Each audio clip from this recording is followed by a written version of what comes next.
probably middle school, from an Arab descent, light skin, spoke to another young girl around the same age from an African descent, dark skin, and she told her to her face while they were playing, "This is an Arab masjid, not for the Africans." Take a second and show of hand, raise your hand if you think this was not appropriate. Not appropriate. So not all hands are up. So some people think it is appropriate. Should be worse. No.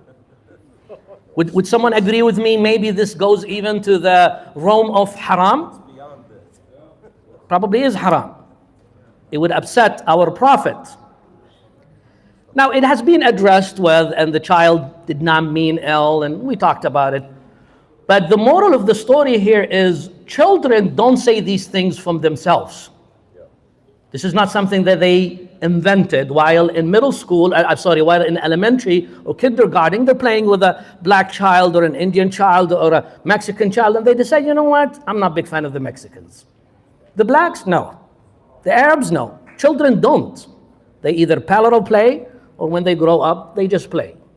They don't care about the skin color, the hair texture, how big you are or not. These things are remnants and echo of what they hear at home. Now someone might say, no, we don't say that at home. Absolutely not, we're not racist, we're Muslims. These are not something we embrace at home, but we have subtle ways of doing that with our kids, that we might or might not realize that we do that. And unfortunately, I claim, and I hope I'm wrong, إِلَّا مَا رَحِمَ رَبِّي, except those Allah have mercy on, we all do that. One way or another, we think, you know what, these Egyptians, don't get me started. The Pakistanis, oh my goodness. The Somalis, Trump, he knows what they're about. The Somalis, the Yemenis, stubborn and crazy and all that stuff, right? And then we start dividing everyone with a statement that we think is not a big deal. You know? Remember, Baba, when I talked to that Jordanian guy? Jordanian guy, right? I didn't say much. But the kids, they pick on these. They pick up on these. And then when they grow up, and then it's time to marry your daughter, and you go, we're all Muslims and we pray together. But no, from Ethiopia? No. From Tunisia? I'm not going to do that. Right? What does that say to our kids? That we are superior to other races, to our nationalities, or maybe the other way, that we are inferior. These ideas, unfortunately, are white European ideas that they were installed on us for generations. Think of this. When you say German, what do you think? Well-made cars, right? When you think French, what do you think? Elegance. Abdullah says racist, right? Elegance and perfumes. When you think Swiss, watches, chocolate. See how they put with each white nationality something good to look at. But they made us believe when we talk Tunisian and Algerian, their neighbors, no. The Saudis and the Yemenis, absolutely not. The Iraqis and the Kuwaitis, oh my goodness. The Indians and the Pakistanis, the worst, right? They made us believe this. So we have that in the back of our head, and when we talk to our kids with these subtle ideas, they truly end up believing it. That this masjid belongs to this, or masjid that belongs to this. But masajid lillah, these are the houses of Allah, and everyone should exist here. There is at least 90 nationality here. A couple of days ago, I met a gentleman that I always thought was Turkish, but he's German. And he's one of us. Brother, are you somewhere here? There he is, right there. If you haven't said hi to him, please do. He's one of us, one of our family, one of our tribe, and he's German. So you must be good, brother, right? But isn't that the beauty, that the gentleman that leads us is Somalian, the gentleman that leads the board is Indian, and the gentleman that gives you a hard time once a week with his speeches is Yemeni, and the gentleman who is part of us is German. That is the true soul of what Islam is about. When Bilal became a Muslim, He understood what freedom is. And his so-called master struggled to sit down on the Prophet and say, so you want me, a Quraysh, comes from the noblest of families, to sit down with someone that I owned, and we're equal, and we eat from the same plate, and your Lord thinks of us as equal? What kind of nonsense is this? In the other hand, Bilal himself understood that I am free, internally I'm free. And I don't need his validation. He is not my master. I have one master, Allah. That's why when he took him to the desert, scalding hot in the sand, and put the hot big stones in his chest, and he would ask him for one thing: curse Muhammad and his Lord, and I'll let you go. And he wouldn't, because he was free. He knew what freedom is. So when he became a Muslim and then they went to Medina, guess what? The Prophet honored him by being the exclusive mu'adhin of Al-Medina. And that's not because he just had a beautiful voice. And I pray to Allah in the Day of Judgment, I want to hear his voice. When I was watching the movie, a lot of you have watched it, Ar-Risala for Al-Aqad, 4 years ago. I was, as a child, waiting for the scene when he do the adhan. And I thought there would be a recording of him somehow. So I pray, inshallah, in the Day of Judgment, I hear his adhan. But the Prophet honored him because he's a leader. He's an amazing example for the Qurayshans who thought that they are superior to all the Arabs. And here comes an Ethiopian man, and he's the leader. Salman al-Farisi from Persia, what we call now Iran and Afghanistan, Pakistan. So he's not an Arab, and he came as a slave. What does the Prophet say when he recognized his manhood and his leadership and his real faith? Salmanu minna alul bayt. Salman is one of us, the house of the Prophet. What an honor is that? A lot of people now claim that they are the descendant of the Prophet. And he said, this guy is one of us. And in the battle of the Drench, that idea of the Drench was his. Suhaib al-Rumi, a European. And there's many among the prophets.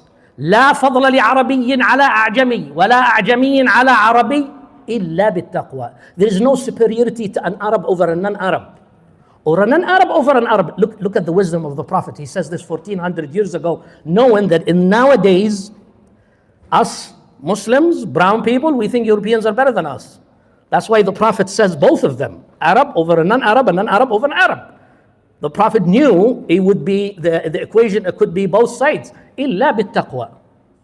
إلا بالتقوى.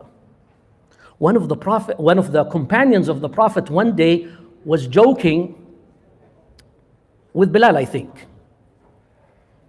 And I think he got mad at him and he goes, Yabna Sauda, you son of a black woman. Now, technically, he is the son of a black woman. But for an Arab to say this, he's trying to infuriate him that you're a son of a slave. You're lesser than me.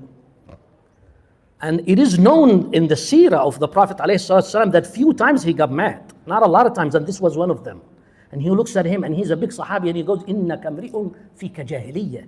You are a person that you still have arrogance in your heart, remnants of kufr in your heart.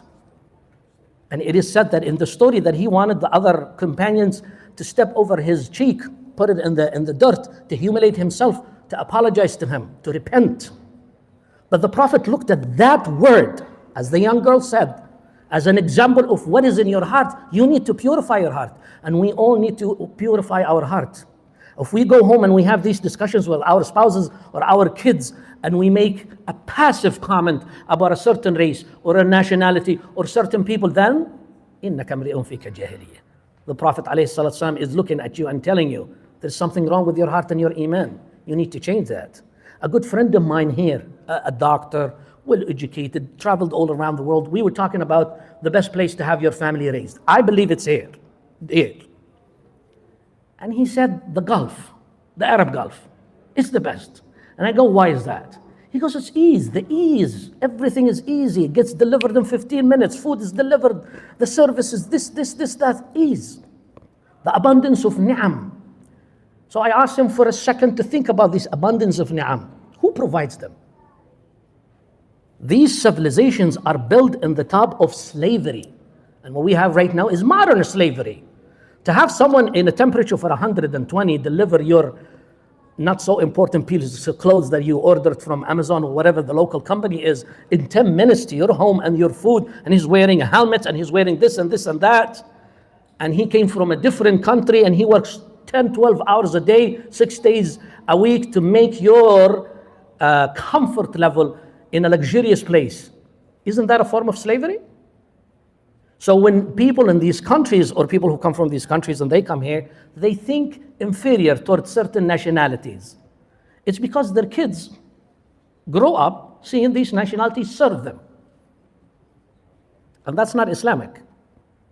That is why I claim again and again, you'll hear me say this, this is the true Islamic country to raise your kids, where we can actually indeed practice this. In a lot of places, this is not doable, where 60, 70 nationality exist and pray together. Brother Malcolm X, you all know Malcolm X.